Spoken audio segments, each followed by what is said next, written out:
Just want to thank you for your sovereign hand at work in all things. God, there are times when we're surprised with this thing or that, and sometimes they aren't very fun surprises. But those things do not surprise you. You are a sovereign God and know all things. You know what we're going to face before they happen.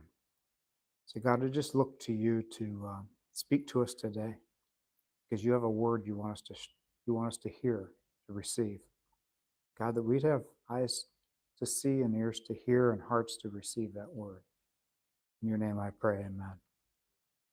So we're looking at actually just two verses today.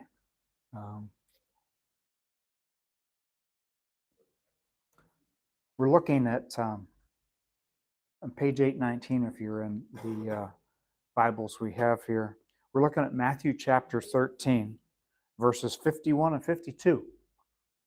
And these verses, Jesus says this to his disciples. He says, "Have you understood all these things?" They said to him, "Yes." And he said to them, "Therefore every scribe who's been trained for the kingdom of heaven is like a master of a house who brings out of his treasure what is new and what is old." Interesting. There's so much in these two little verses that's fascinating that we're going to take a look at. But when he says, "Have you understood all these things?" what is he talking about? He's in the Greek, it says, "Have you understood all these?" And what he's talking about, because you look at verse 53, which we didn't read, and when Jesus had finished these parables, he went away from there. So he had just gone through a series of parables that he taught, according to Matthew, in this passage. And he went through these parables. Now, I'm not going to go through these in detail, but the parables he went through, first one was the parable of the sower, where he talks about what good seed is. And he talks about seeds that fall along the path. Birds come and devour them. That's obviously not the good seed. And he talks about seeds that fall on rocky ground, not much soil. They spring up quickly, but when the sun comes up, they're scorched. And then he talks about seeds that fall among the thorns. And when the seeds grew, the thorns and thistles choked them out. And then the good seed falls on good soil and produces grain. And so each one of these, then later he talks about them. And he says that this first one that falls along the path where it's been snatched away, he says, well, that's where the evil one comes and snatches away what was sown in the heart. The one sown on rocky ground is where somebody hears the word immediately and they're all excited about it. They receive it with joy, but there's no root. They endure for a little while, but when things get tough, they just fall away from faith. And then he talks about the seed that's sown among the thorns, but the cares of this world, deceitfulness of riches, people start chasing the things of this world, and they're not fruitful. They're just not fruitful at all. They choke the word and it proves unfruitful. But the good soil is the one who hears the word, understands it, bears fruit. And sometimes this fruit, the fruit bearing, is just incredible, 100-fold. Sometimes it's 60 and sometimes 30, which is all still pretty incredible. And so he talks about this parable, and where he's talking about good seed. And he's obviously promoting this idea that good seed is those who hear, they understand, they bear fruit. Then he talks about the parable of the weeds, and where Jesus plants seed. Again, we're not going to look at the entire parable. It goes into some detail, but where the master plants seeds, weeds come up also, and the caregivers of the property go to the master and say, "Hey, do you want us to pull the weeds?" And he says, "No, don't pull the weeds, because you pull the weeds, you're going to pull up the good seed too. Just let them grow together." And then he talks about that later, and he says, "So this is like the kingdom of heaven," because he said the seed and the weed need to grow together. You don't want to pull them up. It's the devil who has come and planted the weeds, and the Son of Man, Jesus, he's going to send his angels, and they're going to gather out of his kingdom They're going to do the separating. They're going to pull things at the end. They're going to pull all the plants, and they're going to separate the weeds from the wheat. And he said, yeah, I'm going to send angels to do that. And then he talks about the mustard seed. And interesting, when we looked at this a few weeks ago, mustard seed is this. It talks about how it grows into this tree. But as we looked at it then, it's not really a tree. Trees grow for and last for many years. Fruit trees will bear fruit for many years, and some of them take 20 years before they bear fruit. Not that kind of a tree. This tree has one single growing season. It doesn't last from year to year to year. It has one growing season. It grows very rapidly, becomes a very large tree, and a tree that birds and different things find as a place of shelter. And we talked about how what Jesus is talking about. There's in all these, kingdom of heaven, he says, is here now. And he's talking about the kingdom of heaven on earth. And many people, I'm one of them, believe that he's talking about his kingdom here on earth, which we believe the church is born out of this. And the church is his kingdom of heaven here on earth. And yet the mustard seed, just one season. Just understand something. There are no second generation Christians. Everybody has to come to their own place, their own growing season, for their generation. It has to be real and alive.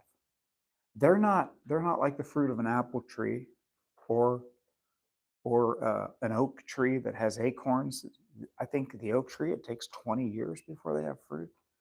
We're not talking about that. The church is supposed to be first generation. It's supposed to have a growing season for that season, which means, as I look at my generation, there should be a younger generation that it's all fresh and new for them. Every generation is supposed to be a new season. And we're not supposed to be the kind of church. It wasn't Jesus' vision to be the kind of church who had this flourishing history, well, way back in the 1930s or way back in the 40s. No, it's supposed to be that there is something relevant and good that's going on for every generation. Well, I need to move on. But he also talks about the leaven and how it's the way God works. He brings us alive together with him because of this ministry of his spirit in us. And it's like leaven.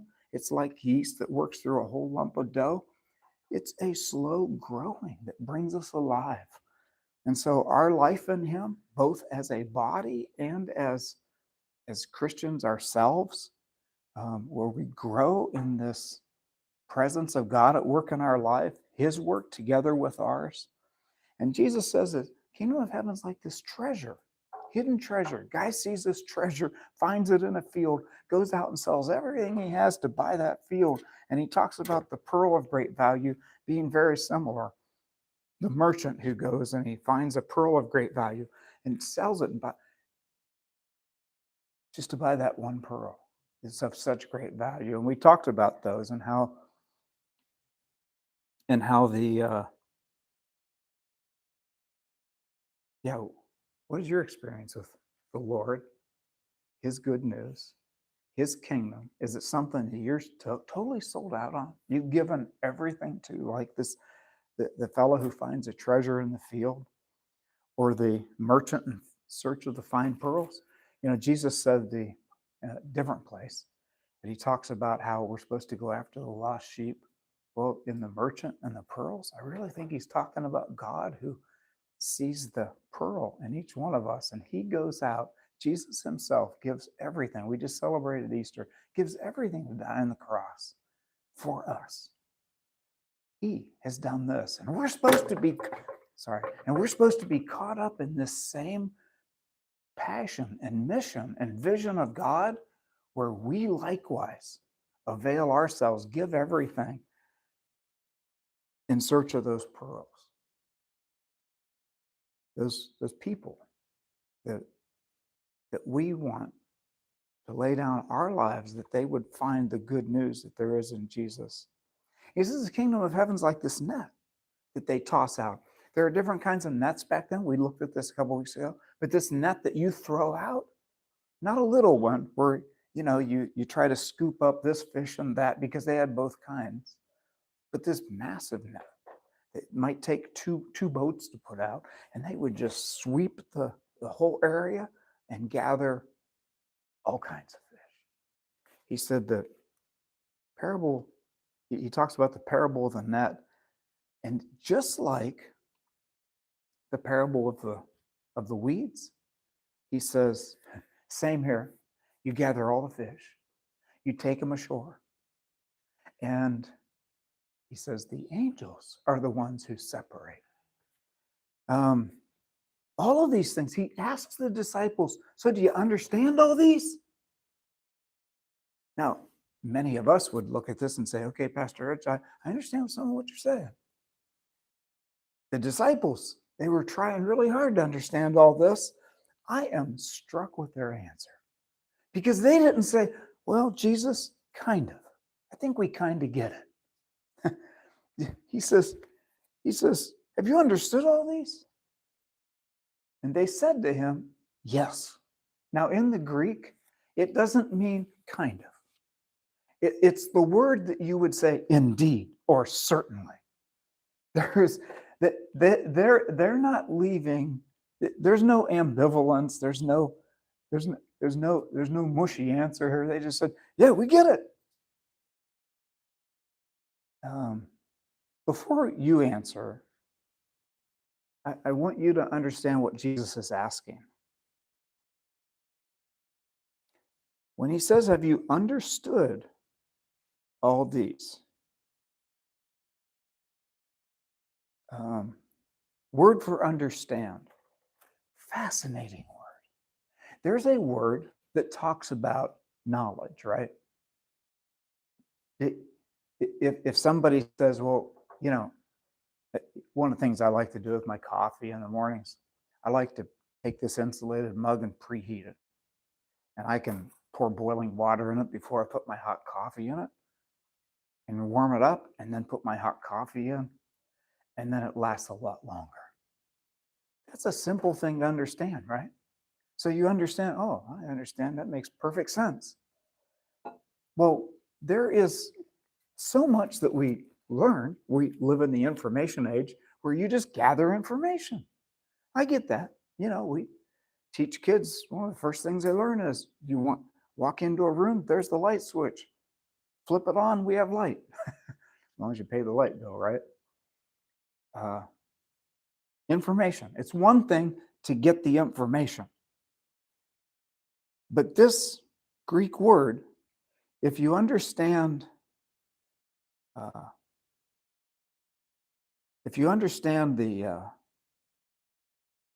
noun version of it, it helps you understand the verb.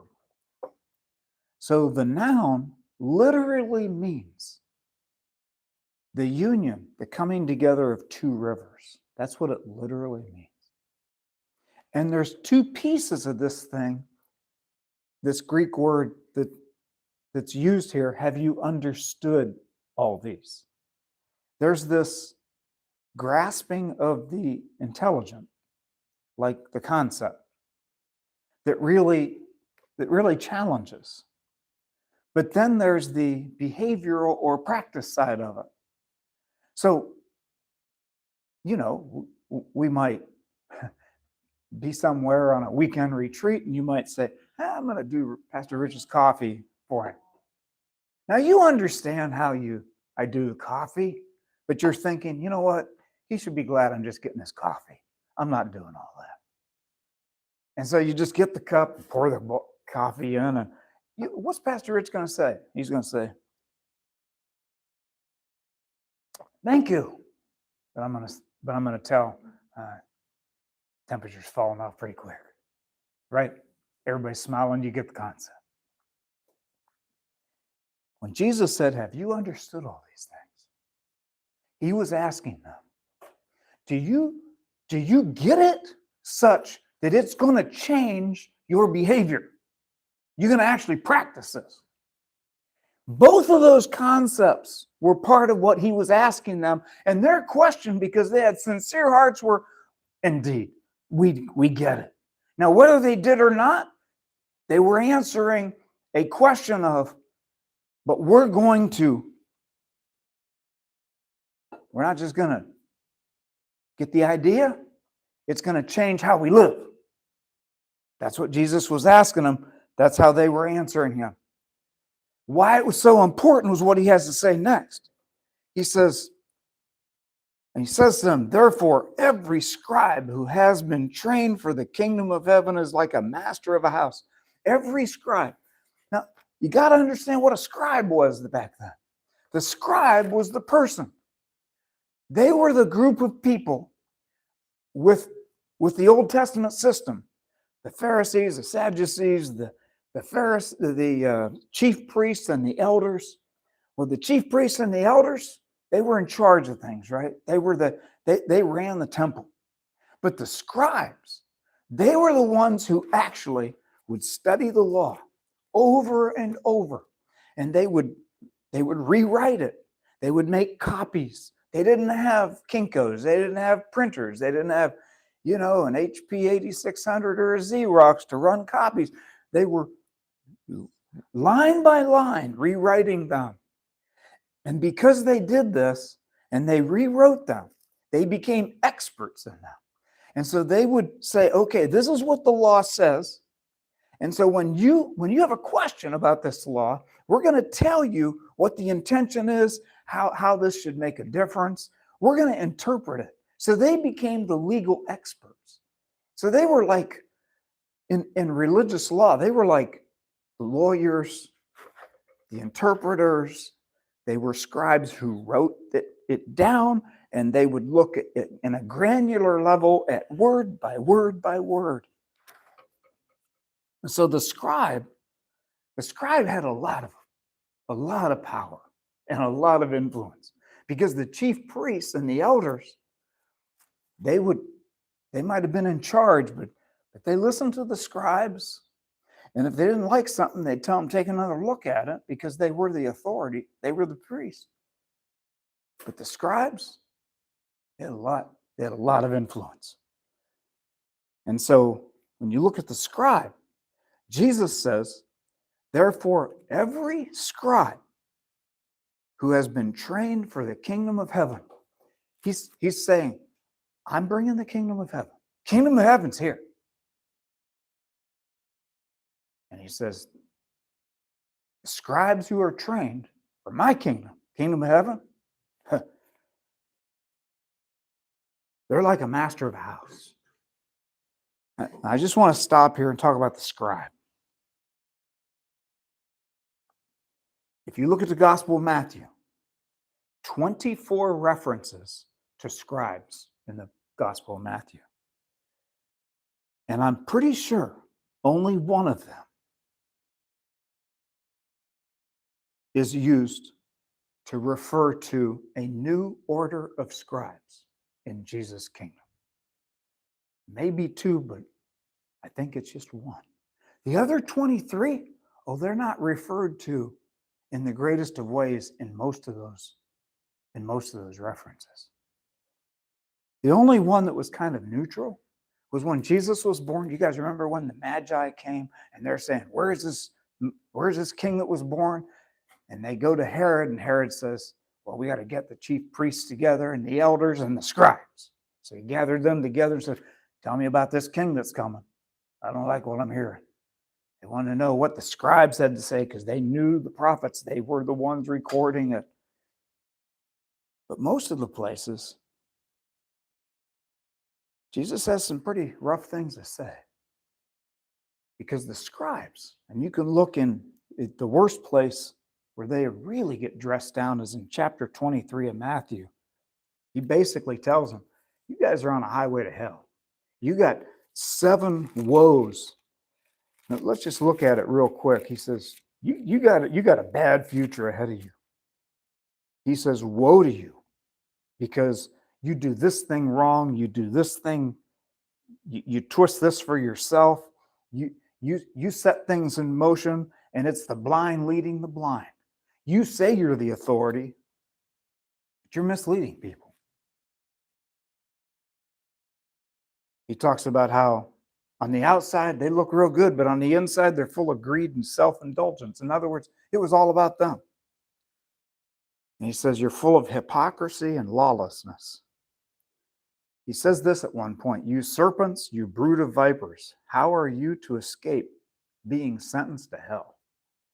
That's pretty strong words. He says, you're going to stand before God. How are you going to get out of the judgment that's going to put you in hell? So I send prophets and wise men and scribes, some good ones. And some of you will flog in your synagogues and persecute from town to town. Did you hear that? He said, will do. So there are scribes that he's developing.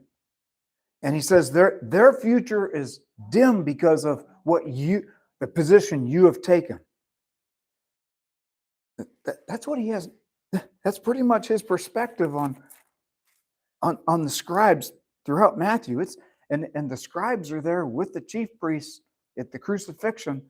Jesus is hanging on the cross, and even at that point, these are the people who knew what Isaiah had to say about how he was going to be rejected, the Messiah, and how he's going to be rejected and not accepted by humankind.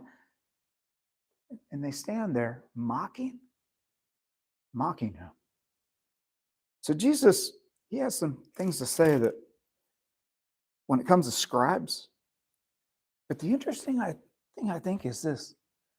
When you have something that really went rotten, like I love apples. And so once in a while I get a bag of apples. In fact, at Christmas time, one of my kids got me a box of apples. I was doing great with them. It took me about a month and I ate them all. And I didn't share them with too many people. I mean, I would have, but they just, nobody asked. So, hey, I'm going to eat them, right? I think I only threw one away that was rotten. Once they get rotten, you got to pitch them. It makes the whole box rotten. Interesting enough, though, as humans, when we have something go rotten, we just want to toss it out and say, you know what, let's come up with a better idea. Jesus doesn't do that with scribes. He doesn't toss them out because this thing didn't work so well, because it didn't work so well. No, what he says is, no, the scribe is important. But scribes in my kingdom, they need to be like a master of a house who brings out of his treasure what's new and old. So he doesn't throw the whole thing out. He takes a hard line against what's wrong with the scribe. But he doesn't throw the whole thing out. No, what he says is, I'm going to come back to it again, probably more than once. Guys, it comes back to those two rivers. It's a thing of understanding, but then seeing it make a difference in how we live and practice in life. So this thing of hypocrisy, making things, somehow justifying what is not okay, no, that's not right before God. And so the disciples, they were telling him, so we understand what you're telling us. Now later, I know they would have said the same thing. We just understood some of it.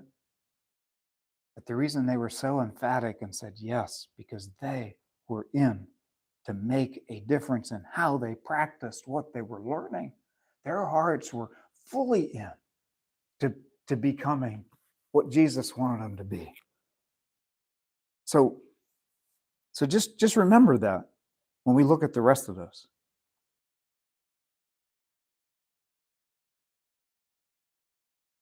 Which is this. He says, every scribe who's been trained for the kingdom of heaven. I need to stop again with one more thing.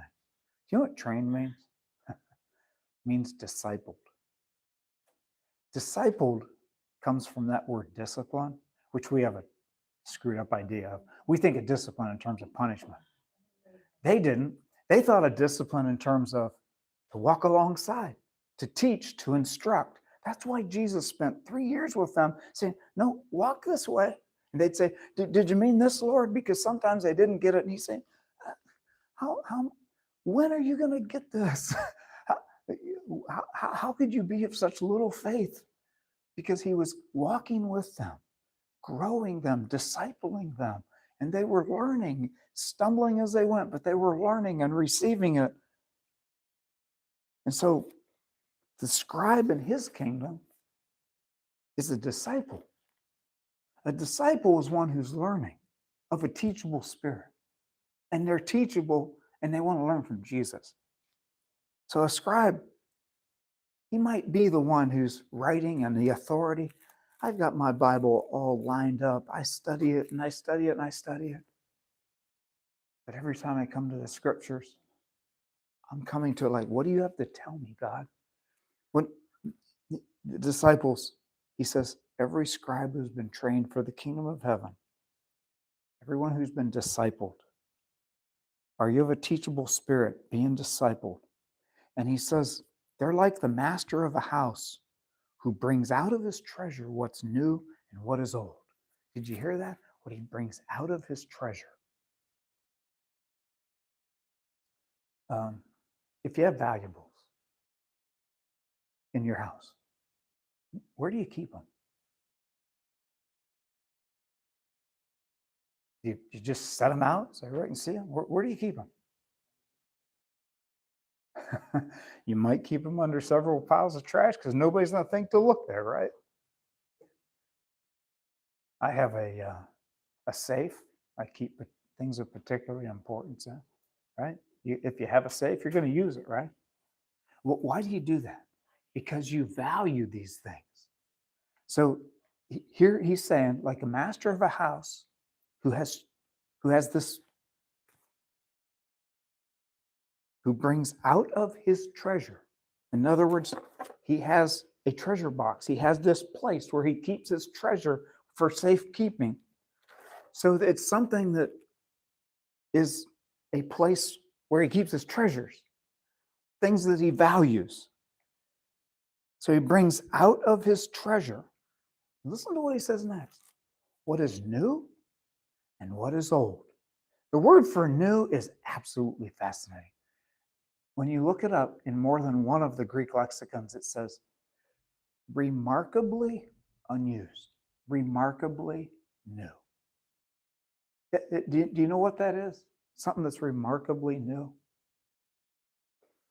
I think of these people that collect things, right? So I know there are people who collect, I don't have them on today, but I like wearing Jordans. I'm not one of those collectors, but there are people who have whole rooms.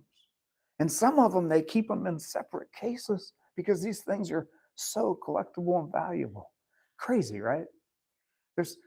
When people have collectibles like that, they'll have things that are, and they might be brand new, but they have this thing that's brand new. They put it in, it's not used, it's right there. And then they have things that are, I like old collectibles, It might have been made early 1900s. I have some really old block planes that somebody gave me. I think they're incredible. There are things that you have that are old that you value. And then there's things that you have that are new, remarkably unused. And he said, the scribe who's been discipled for the kingdom of heaven is like that kind of a master of a house who has out of his treasure what's new and what is old. Now, I don't know. I don't want to go back through all of them. But do you remember the parables we started with when he said, have you understood all these? When he asked that question, if you go back through these parables, and if you look at what he has to say throughout his teachings to the Pharisees, the chief priests, the scribes, the elders, the people that are having a problem with him, to the everyday person, one of the things he says? Matthew chapter 5. Verse 17. He says, I didn't come to abolish the law. They were really offended with him because they thought that he was just basically dismissing how important the law was. He told them, I didn't come to abolish the law. The word abolish means to destroy. Is that? I didn't come to destroy it. He said, I came to complete it, to fulfill it. The word fulfill means to complete it. He says, I came to fill the cup up. I came that this whole thing would make sense. The understanding behind the law, the depth, that why God gave the law to begin with. I came that you would understand what was before the law, what the law was intended for, what the future was going towards. I came to that it would all make sense. I came to that this whole thing would add up and it would make sense. I didn't come to destroy it. One of the things I appreciate about the theological tradition of the Anabaptists, which I'm committed to, is that they understand, there's a desire to understand the Old Testament, the law, through the New Testament. So through the eyes of the New Testament. And that's exactly how it should be, because Jesus Christ came. And it's through Jesus and his interpretations that we can understand those passages in the Old Testament that are difficult to understand, the law and all that stuff.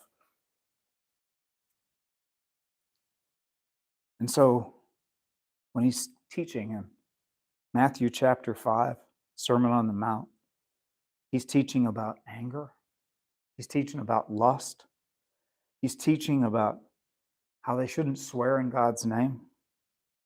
He's teaching about they shouldn't retaliate. They should love their enemies. Do you know what he says? Opening line for each one of those categories. You have heard that it was said, and then he says what they've heard, but I say unto you. So he's saying, well, the Old Testament law talked about eye for eye, but I say unto you, this is where it needs to go. He's not abolishing it. He's trying to give some background, some fullness, some depth, some understanding about how a loving God, where he was coming from with that and where this was going. The scribes, they fell miserably short. In chapter 5, verse 20, Sermon on the Mount, he tells them, unless your righteousness exceeds that of the scribes and the elders, the chief priests. In fact, why don't I just read it? Chapter 5, verse 20. He says, for I tell you, unless your righteousness exceeds that of the scribes and Pharisees, you will never enter the kingdom of heaven. He's telling the people that they have to have integrity far beyond that of the people who considered themselves the experts, who had twisted teachings, and not in, please catch this, and not in an AI sort of way. AI can give us all kinds of information. We live in the information age, information highway, not in an AI way, not in a self-preserving way, because that's how the scribes of old were, that he was struggling with.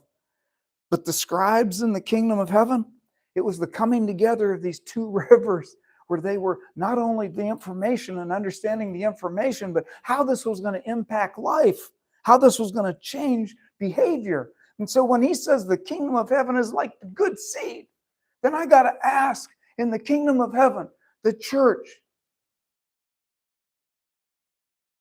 folks out there, good seed, that listen, that hear, that are fruitful, weeds, the kingdom of heaven, the church, people that just let them grow together, understanding it is ours to stay in our lane. At the end of the age, Jesus is going to have the angels do the sorting. But in this kingdom of heaven on earth at this point in time, it's about planting the seeds, letting them grow, and trusting God for that harvest. It is not ours to do the sorting. And the mustard seed, generational. I am 69 years old. I want to give every ounce of my life, and I want extra years to do everything I can to see the kingdom of God and good news be relevant such that people want to gather. And so we do this thing and we do this thing and we do this thing because it's the right thing to do that Jesus tells us to do, that people can gather and find refuge. Like the mustard tree that grows and branches. And the kingdom of heaven, like that lump of dough with the leaven, the yeast working its way through, is his Spirit. Does he have the opportunity in your life to just allow the Holy Spirit to keep growing, working through you, through and through, because your heart is to see that river come together, not just understanding, but changing how we practice, how we live.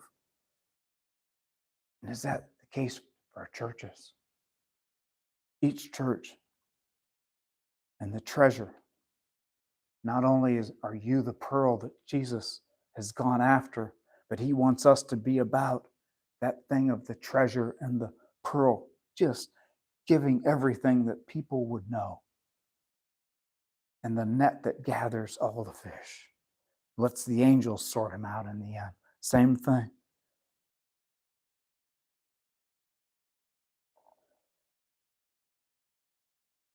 All in and sold out.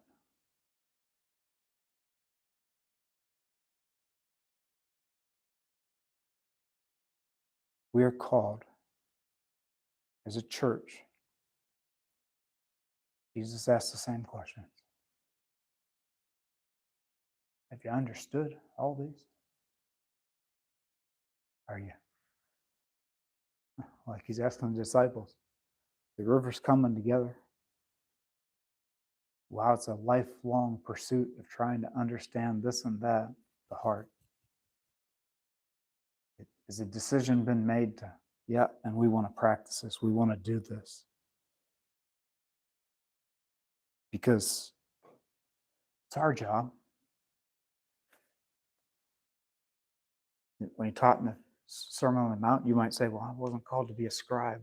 Sermon on the Mount, he said, our righteousness needs to exceed that of the scribes.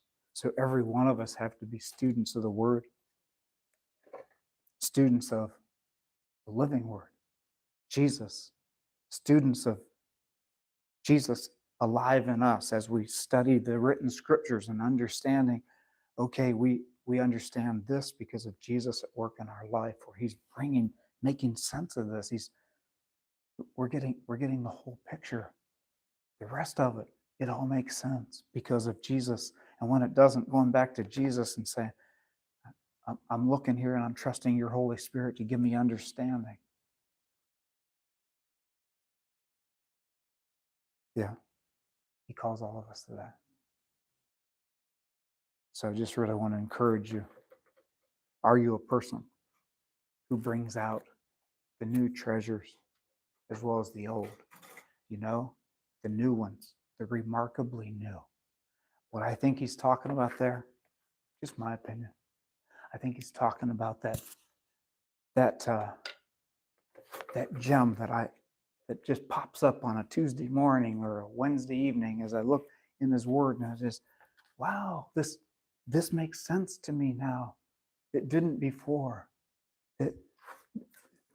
Because I'm actually, I got my head in his space and try and understand.